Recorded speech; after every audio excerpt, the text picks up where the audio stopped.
You know, I'm Challenger, I have no life, and I'm Asian, so I probably can get rank 1. Alright, so in this game we're going to be playing Tryndamere. Now this champion, I have not played for a long time, seriously, since I boosted back in Season 2 and 3. But he was actually one of the champions I used to use back in the day when I used to like boost in Diamond, because I thought, I don't know, he was really easy to carry with. Like, it was actually easier to carry with him than playing a jungler, so I played Tryndamere for the most of the, boosted games. Like, his early game was honestly 50-50 because he'd rely on crits. And also on the topic about speaking about boosters, I know a lot of players are getting banned right now because of the QQ drama with Riot, and they're actually getting a permaban. I got banned for 14 days. After that, I just kind of stopped, and me speaking about it right now, if they do ban me for boosting, I think they're gonna ban a lot of other pros, since they probably boosted as well at the same time. But I will say that it's pretty unfair that people are getting permaban for their first time getting caught as a booster. Now hopefully I don't get banned for saying all of this, but let's get into the game. So it's been a long time since I've played Tryndamere seriously, and in this game I only picked him because I had like 5 seconds left in Champion Select, so I just panic picked Tryndamere, and well, here we are. So I find it a little funny that I used to be a little Tryndamere main, but you'll see in this game that I have no idea what I should build on him anymore. So much items have changed since then, and I actually think I have the wrong mastery on him. I have Fervor of Battle at the moment, but I think Warlord's Bloodlust is much better on him. Anyways, this dive sucks because I probably should have waited until minions came, but I got too anxious, and honestly, I'm playing at 50%. Like, I'm on autopilot because I am in an off-roll. I don't really expect too much coming from myself. And also, I've been streaming for about 7 hours straight, so I think I'm very tired, and I just want to get some LP. Now, Aurelia is bot lane, and I'm stuck here in the top lane, so I decide to push. And also, the Aurelia matchup is actually one of the worst for Tryndamere, just because she has that 2-second stun, and you can't really do too much about it. You can only build Merc Treads, but you don't really want to against someone who does AD damage. And yeah, she's kind of a direct counter to him. Like, Tryndamere may win during levels 1 to 6, but once she gets her E maxed out, or some armor, you're probably going to lose the matchup. Also, the Ninja Tabi buffs do hurt Tryndamere, so yeah, it's a little hard for him. And I went to Phantom Dancer because I want to duel the Aurelia, and I thought this would be enough power, but I am completely wrong and she shits on me. I even have the Rift Herald buff, but I am completely surprised that I am losing these duels, so it is definitely a lesson learned. But now my goal is to split push and avoid the Aurelia, and basically just cause pressure around the map. You can even see that my team is losing some team fights, and me and my team aren't really having the best time. So to stall the game, you gotta, split push and cause some havoc. Unless this happens, where you catch out the enemy and you just basically ghost and go ham on them. I sidestep to the left because I think a Zyra route is coming in, but apparently it isn't, so I just keep going in, and I get a really nice cleanup on enemies who had a really bad recall. Now, if I did live here, which I probably couldn't have, but probably could have got this tower on the map, but my team is too scared of the sort of fed Aurelia, so they do back off. And then I go top because there's a big wave, but I do get caught up by the Aurelia, and I don't have my ultimate, so this is a really big mistake by me. But at least the Kindred will get some farm and a kill. So I do get my assists, and it's kind of worth. But it is definitely a bad decision that I made. Anyways, right here, we decide to do the Baron because we know that the enemy team is at the Dragon, and our team can do the Baron really fast. So we do decide that it's a really good thing to do, even if there are wards. It doesn't matter that they have wards since they cannot contest, since most of them are grouped up at the Baron pit. And now, since we're all low, what you want to do is recall immediately and get the fuck out of there. You don't want to fight, but I have other ideas. Since the enemy is distracted and chasing down my team, I know I can split push safely without the threat of being killed, but obviously they are done cleaning up and now they're coming for me, so I do recall. Now with this Baron buff, I want to get a lane going and split push so we can get a tower.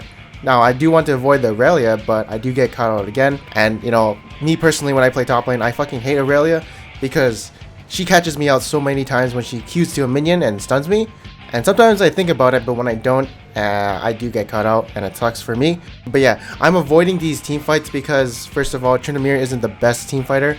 He's only good if he can come in and flank the enemy and clean up. But if he goes in first, he's probably going to get CC'd and be somewhat useless. Now in this team fight, I'm pretty sure I should go on whoever my team is focusing, because I don't think I can catch an Ezreal with a Zyra peeling for him, so fuck that.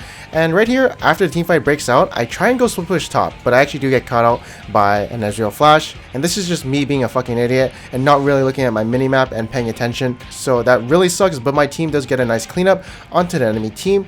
And right here, after they kill Ezreal, they start doing the Baron, and Kindred gets a really clutch smite. Although, this is a really risky smite that I wouldn't do preferably, because it's a 50-50 chance, right? But luckily we do get it, and this is what kind of wins us the game. I get carried, I can finally actually 1v1 Aurelia because I do have my last Whisper. Well, it really wasn't a 1v1, but you know what I mean. I probably could have without Nami. And yeah, my top lane ass gets carried again. And this brings us to 433 LP. Now, I hope you guys know I'm not a top lane main. I only play jungle and support, and I have a few champions and other roles that I play if I get them, but that's about it. This is also one of my first Tryndamere games in top lane for a long time, so I am so fucking rusty with that champion, and I'll probably never play him again in ranked. Now in this game I'll be playing Ashe. I get a few kills in the early game. Okay, maybe a lot of kills, and we did get a camp in the early game. And this is the only good highlight of myself doing good in a team fight as Ashe. I back out a little bit because as an AD carry, you don't want to go in front of a LeBlanc or a Gragas because they can knock you back or insta-kill you, but they do use all their spells on the Kha'Zix, so I know I can flash in and clean up. And right here, since I know I can kill the Caitlyn faster than the Gragas, also she does more damage, I focus her. But then this Hecarim is a monster right now. He is so fed and is carrying his team super hard. Like in the laning phase, he shed on Aurelia, and our Aurelia was complaining that she was dying because the jungler wasn't camping her, but doesn't really know how to play when she's behind. And yeah, Hecarim carried the game, and we lost 15 LP. Our last game we won 19 LP, so we are finally gaining a little bit more than we lose, which is a good thing. Now in the next game we play Kindred. It kinda goes like this. The enemy has a 3-kill lead, and I get a kill in the bot lane. Yay.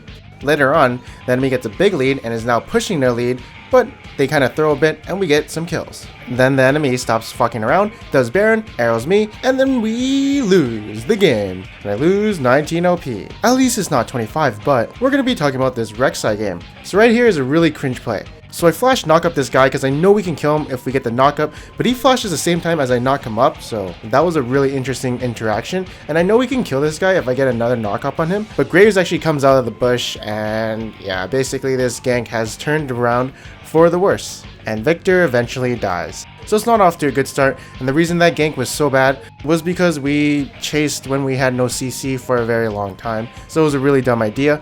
But what I've learned from this is that I should stop doing these fucking stupid plays and start, just taking the win, aka their flash and my flash, and just gank them later. So you'll start seeing later in the series I become less greedy and a little bit more efficient, and just basically stop being an idiot. But since I know that Twisted Fate's flash is down, I can easily gank him with my Victor, who has no escapes, so it is very easy for me to kill him. And right here, Aurelia is TPing, but I know we can kill this guy if I just stick on him and do my full combo. Now this scenario right here is a really interesting scenario that I've never come across too often. Impulse has told me to go away from the Aurelia, but I probably should have started walking towards my tower and my Victor. Again, I think I'm still very tired, streaming for like 7 hours right now, and I'm definitely not playing at my best. Now, the reason I'm camping mid so much is because we have a Sona top, so that's probably something I won't gank. Plus, she's actually feeding pretty hard, so I'm trying to concentrate on our mid lane so much. Bottom lane is definitely gankable, but only when Ashe has her arrow, which she uses now. But I'm definitely devoted to camping this Victor, because I know Victor, when he gets ahead, he does a lot of damage in teamfights and becomes a huge threat. Now right here, I come in for a gank on Twisted Fate. Again, I know he has flash still because he didn't use it last time, and I don't get greedy this time. So I back away, and I've learned my lesson from what happened. And that's something you always want to try and do. Just learn from your mistakes and, prevent them from happening again. Now right here, I gank the Aurelia because I know she's overextending, and I definitely know we can kill her. But Sona actually misses the ultimate, and she wouldn't have died if she actually hit that ultimate. So that sucks, and yes, Sona top is a fucking troll pick. Don't play it. I will say that it does scale really well into the mid game and late game, but don't play it. It's not really an efficient top laner. So right here, basically, I know I'm ahead as Rek'Sai, and what I'm trying to do is get control of the enemy's jungle. What I mean by control is put some wards in there, so we always know where he is, and where the enemy is kind of roaming. This is what I like to do every time when I'm ahead as a jungler. Like, when you're ahead, they don't want to fight you, so they back off, and now it's your territory. You can do whatever you want, but sometimes you won't be able to because your laners might be behind, so it all depends on what the situation is and what kind of pressure you have on the map. Alright, so I'm going to quicken this video up just a little bit. So right here, TF ultis onto my team and gangbangs them. I know I can't help, so I'm just going to do some things in enemy jungle. I do get him pretty low, but he gets away. And now, since I have the red buff, I can probably 1v1 the Aurelia, and I'm really fed, so I can definitely do this. Easy peasy lemon squeezy. It just takes a little bit of time, and the Aurelia eventually dies. Next up, there's going to be some action in the bot lane. I see that and I'm nearby, so I come in. Now right here, I don't know if I should go in, to be honest. I mean, it would basically be a 1v3, but apparently I can 1v3 for a bit and it goes really well for us. Now, I don't know why the fuck I did this. I flashed right when Victor flashed. The flash was so unnecessary. Like, I swear to God, I'm so tired that I'm just making all these cringy ass mistakes. And yeah, my flash didn't have to be burned for him. Now later on, we catch up the Graves and get a kill on him, and then we start the Baron.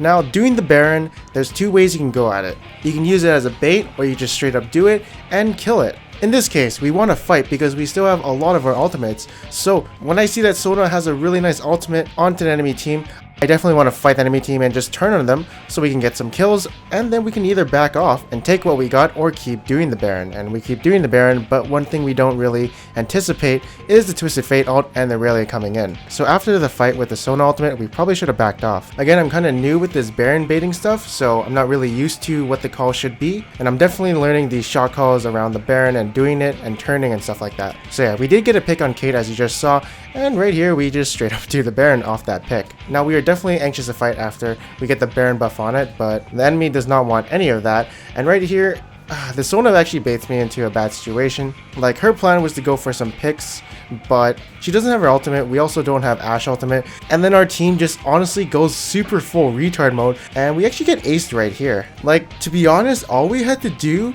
was siege the tower, get a few towers, and then back away and recall for another push on another lane. Like, safest call is to be grouped up as 5 with the Baron ball if you want to get some towers down. You don't have to go for any picks. You already have the objectives, so you don't really need the picks anymore. Right here, the enemy is actually getting over ambitious, and Victor actually gets a nice solo kill onto the Aurelia. And now, since we threw, the enemy has to throw, and we definitely get a nice team fight going on. Fast forward a little bit, we try and siege a tower as 4 people because Victor just respawned. Then we get caught out again because we're not grouped as 5. And so, since the team fight is going really south, I have to escape and just recuperate with my team and then, group as 5. Luckily, our team is really good in the late game, so if we do 5v5 around 40 minutes, we'll probably win. Now, Sona makes a big mistake by using her ultimate only on the Alistar for some reason, and the Rayleigh actually catches on to our Ashe and solo kills her. So our only DPS is actually going to be Victor. I'm just a distracting tank who absorbs all the damage, and that's why I'm trying to heavily peel for him. Anyways, this game is a super shit fest because a lot of people are throwing left and right, but finally we group up as 5, and we are kind of in that late game stage for team fights. Now my job is to peel for the Ashe if I can, or a Sona or a Victor, and that's what I'm trying to do. But look how they're kiting into the Dragon Pit. It's actually really efficient and going well for them, and the enemy does not want to walk to them because the gravity field is zoning them out. So that team fight was definitely really well played, and we get a lot of shit done after we clean them up. So after we get their inhibitor down, we can do the Baron dancing, but we do get a pick onto Aurelia, and that screams free Baron for us. And now I think I'm just going to let you guys enjoy this last team fight.